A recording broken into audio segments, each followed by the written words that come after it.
เปิดสิบ้าเดี๋ยวก็ข้างมันคือเป็นยังไง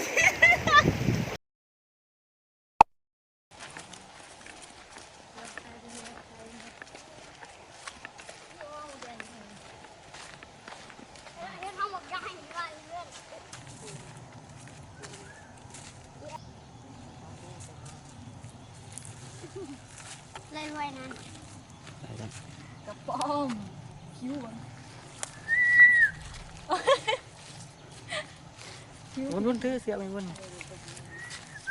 พี่ไม่นะว่ามันคันตอบรับเยอะใช่ไหม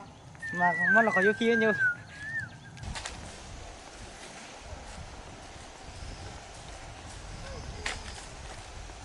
ฮัลโหลสบายดีเนาะตอนนี้เขากำลังสิพาทุกคนลงไปท่าน้ำเนาะไปงมหอยเข้ามาพร้อมอุปกรณ์สวิงเนาะเพราะว่าสิไปสอนกุ้งแล้วก็งมหอยโอเคเดี๋ยวทุกคนลงไปแคมทาน้ำกันเลยเนาะพร้อมแล้วอันนี้เป็นบรรยากาศทางลงท่าน้ำเนาะต้องระวังเด้อทีมงานเท่ากับสิขึ้นต้นไม้ทามือนี้ทีมงานเท่ากับคอยร้ายโอ้ขึ้นมากวาดร้ายอยู่แบบร้ายเลยโอ้โหร้ายอะไรตะกุแรงกับร้ายกัน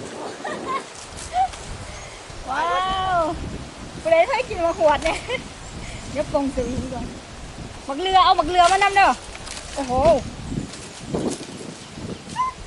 ทีมงานทั้งหดไล่โอ้บุญแรงไล่เดี๋ยวสิพ่อเงี้ยใครมูแดงมูแดงได้เนี่ยก็เลยไล่ทำเย้อันนี้คือมาขวดเนาะเฟรเคยกินในมาขวดเห็นมาบอกกันด้วยว่ายูวานเจ้าเอิญมาอีหยังบ้านคอยเอิญมาขวด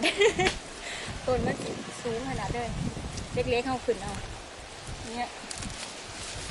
บักเรือเอาลงมานั่นได้บักเรือฮัมบักเรือโอเคเดี๋ยวสิบอกว่าห้างหมูแดงนี่ห้างใหญ่ๆเดี๋ยวตอนแดงๆสิมาเงี้ยค่ะหมูแดงลงมาพ่อแล้วฮัมกินหมูวัดเลยวันนี้ทีมงานเท่าว่าคอยไล่บันไดเพราะว่าทีมงานเท่าติดตุลามานำ2 คนเนาะโอเคว่าเป็นยังทีมงานโมไลก็ว่าเป็นยังมวนคือเก่าแล้วก็มีหมูกรอบได้ห้างหมูแดงเป็นยังไง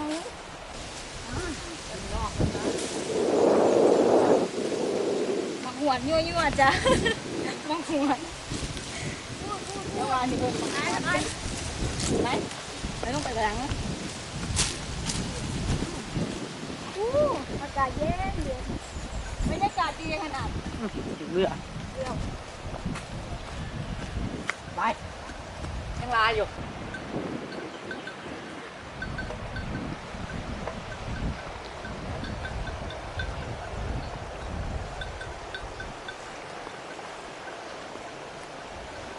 รสชาติมังหวดก็สิออกยังวะฝาดแล้วก็หวานจักหน่อยหนึ่งเนาะเพราะว่ามังหวดนี้มันจะเป็น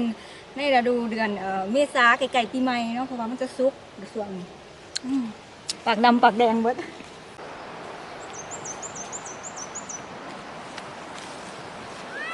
ด้วย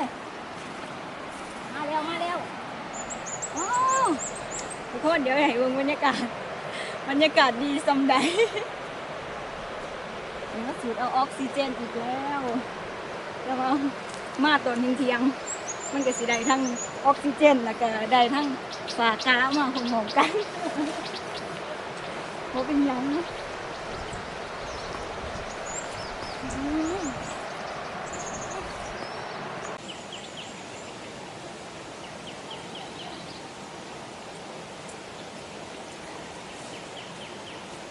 สียิ้มว่าได้มาหัวติดเขียวดำหมดบรรยากาศดีแล้วมันมี2 กลุ่มกันจังหน่อยแล้วลงงมหอยเดี๋ยวสีพาทุกคนมาเบิ่งบรรยากาศรอบๆแก่งโซโล่ก่อนเนาะจังสีพาทุกคนงมหอยแล้วก็2 กลุ่มเนาะ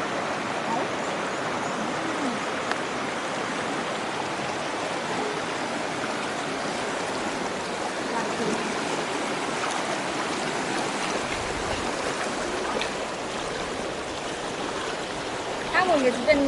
แกะเนาะเรื่องนั้นสามารถทำไปก็ได้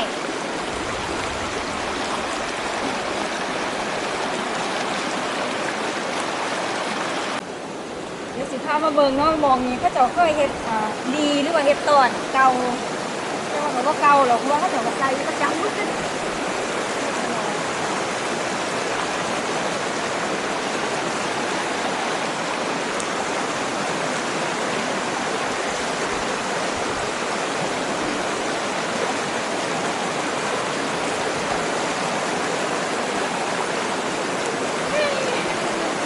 อากาศเย็นบรรยากาศดีขนาด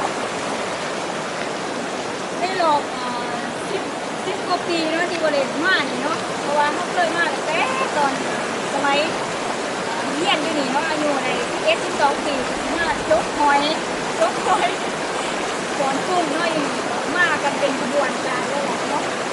แต่ว่านี่ไม่หลอก15 ปีไม่หลอก15 ปีที่หลอก9 ปีเนาะเพราะว่าหลอก9 ปีที่บริเวณมา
ตอนนี้ทีมงานเท่ากำลังสิลงหมูหอย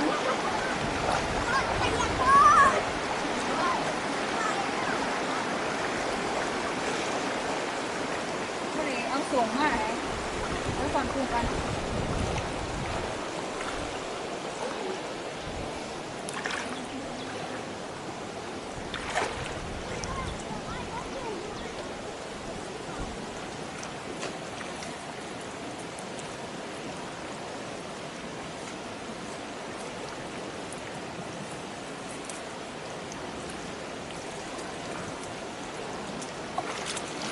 ดูอะไรด้วยมอง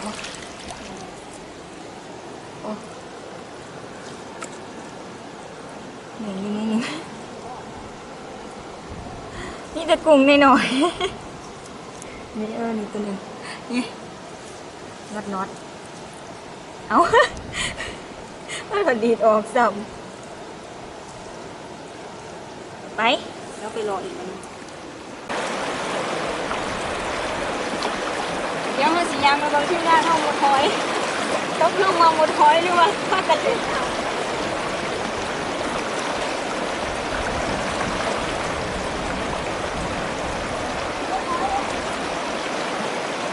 แน่ใจได้ว่าหมดหอย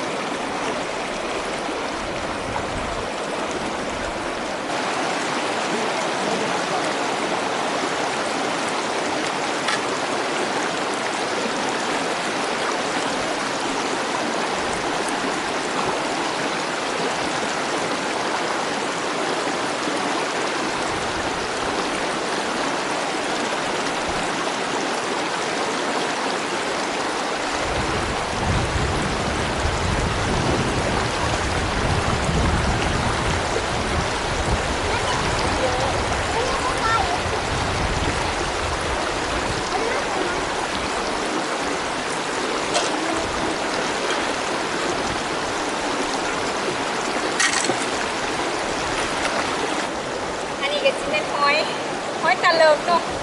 หอยตะเลิกที่เขาจะมุดเอาอยู่ในลาดอีนเพราะว่าหอยตะเลิกนี่มันจะอยู่แต่ในหมู่อีนเนาะเหตุการณ์นี่วนไปนี่เลยใจไปนี่มันเป็นประจักษ์เลย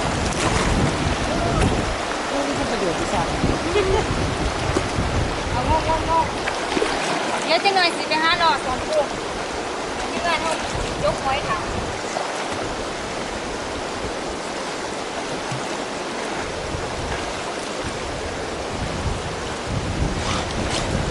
ได้ว่าอะไร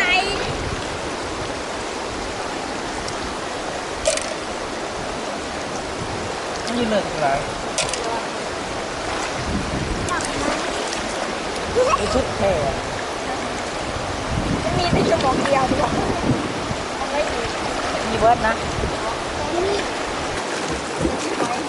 เอาเขาไม่ถูก นี่เขาตัดสิเจ้าอ่ะ เอาไว้ทุกหอย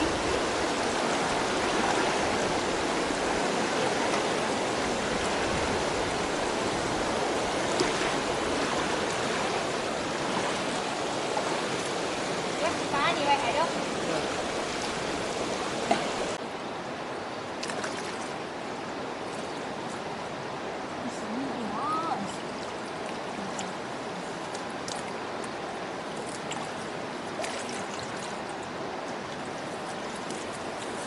ชื่อมีตังค์หน่อยเหมือนจะกินเด้อว้าวอะไรนี่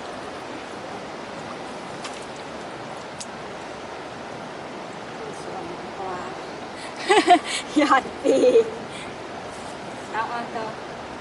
แต่ว่าดีเนาะมันอยู่น้ำกอไข่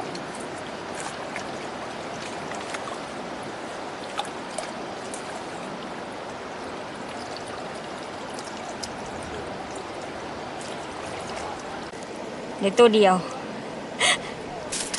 เดี๋ยวหาเก็บไปเรื่อยๆมันสายยามกลางคืนเนี่ยกุ้งมันสิเขาฟังอย่างนี้ดีเลยไปหาต่อ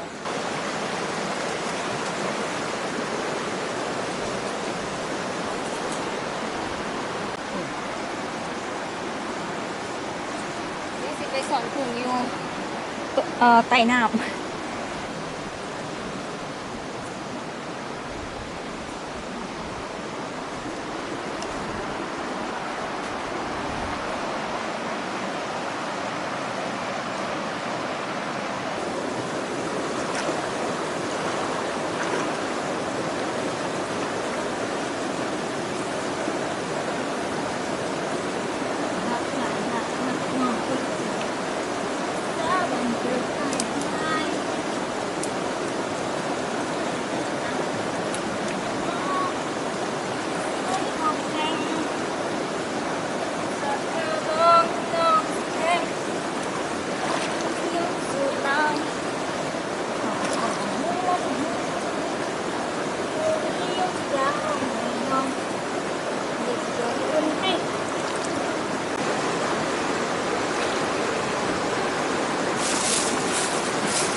ไป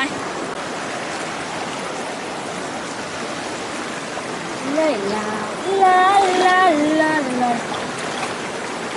เลยน้อง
ก่อยลูก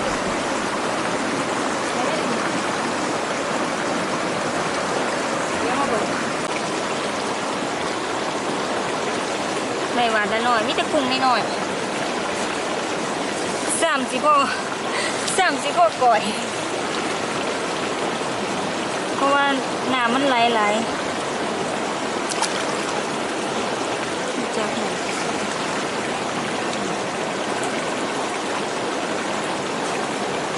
ไปไปบนนู้น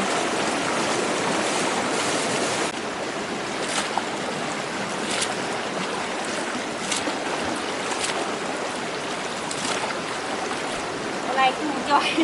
เดี๋ยวสิไปเบิ่งไปแกะเฮาหมดหอยมีแต่หอยกับพ่อกุ้งก็ต้องกิน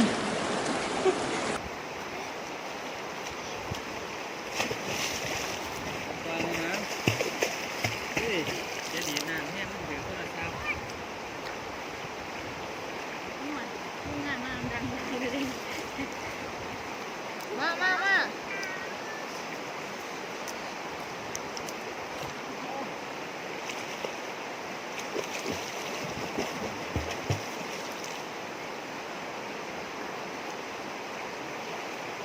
วุ้นเอาไหลแต่ห้อยหน่อยๆโอ้โอ้ยการงมห้อยนี่ต้องค่อยๆงม งมแห้งบ่ได้ห้อยสิบาทมือเพราะว่าห้อยตะเลิงนี่เขาจกเอาตามหรือพีนเนาะไม่ได้คำ เฮ้ยน่าทำหนึ่งบอกว่าไอ้เนี่ย เมื่อไงเลยเท่านั้นโอ้ยไล่ตัว โอ้ นี้ ยไอ้ยี่ต้องไว้ โอ้ย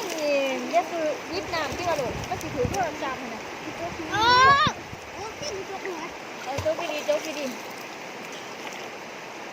มาลูกไปยิงบอยเปิลม่วนที่จบหนูที่จบ ว้าวตัวใหญ่ ไปทำไมโอเค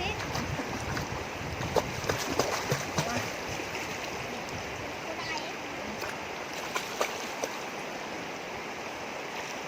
เฮ้ยนี่กันหน่วยใหญ่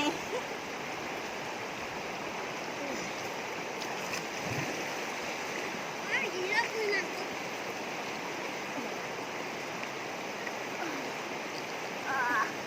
หอยโอ้ยไอ้ยี่เลิกคือหนังทุกคนเป็นกันนะฮะมันบด ไปไปพวกมึงนั้นตอนนี้เฮาก็ขึ้นมาแต่งมหอยแล้วเนาะสีมาเฮ็ดแนวกินเนาะเพราะว่าหิวเขาวแล้วเด็กๆเฮาก็หิวเขาวแล้ว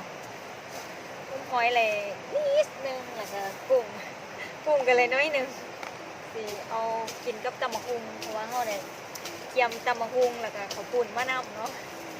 กันไว้เพื่อว่าหาหอยหากุ้งอะไรเฮาก็สิได้กินตัวนี้เนาะที่เฮาเกียมมากเนาะ แต่ว่าห้อยก็ไหลอยู่น้อยนึงเพราะว่าส่วนนี้ทีมงานเท่ากับไม่ค่อยว่าง เป็นทีมงานเท่ามากครบทีมเลยรับรองของกินนี่บ่อึดเลยเดี๋ยวเขาสิมาตำมะฮุงสูตรเริ่มเนาะ สูตรเริ่มเพราะว่าเขาเลยตำมาแต่เพื่อนแล้วเรียบร้อยแล้วเอามาผสมกันเลย สูตรเก่าเจ้าเริ่มเวลาไปปลาไปลงกับสีเฮ็ดสูตรนี้แหละตำมาแต่เพื่อนเรียบร้อยแล้วเอามาผสมกัน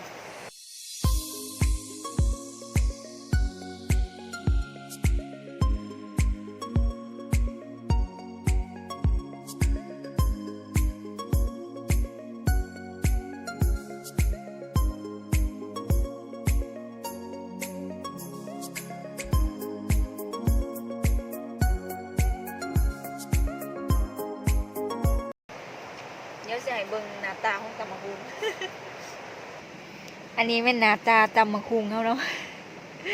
สีสันเป็นตะแสบอยู่เด้ตอนนี้เขากำลังต้มหอยนะเพราะว่าสิเฮ็ดก่อยหอยแล้วเดี๋ยวจะให้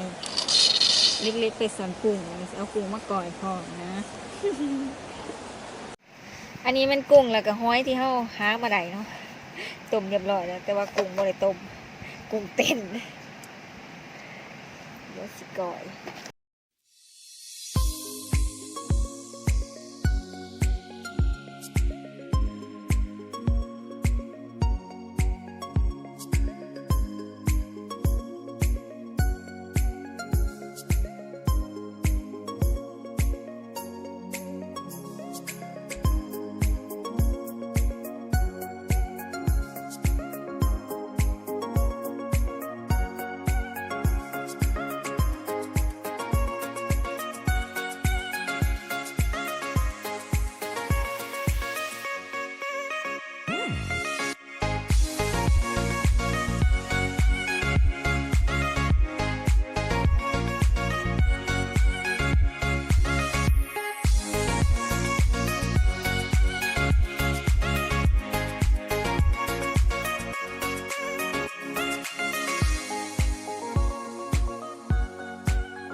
จากที่กินข้าวแล้วเขาก็สิอาบน้ำเซ่จักหน่อยหนึงแล้วก็สิกลับบ้านเนาะเจอกันใหม่คลิปหน้าสำหรับคลิปนี้ต้องขอกล่าวคำว่าลาก่อนบ๊ายบายเนาะขอให้มีความสุขในการเบิ่งวิดีโอกันแล้วกันบ๊ายบายไปแล้วว้าว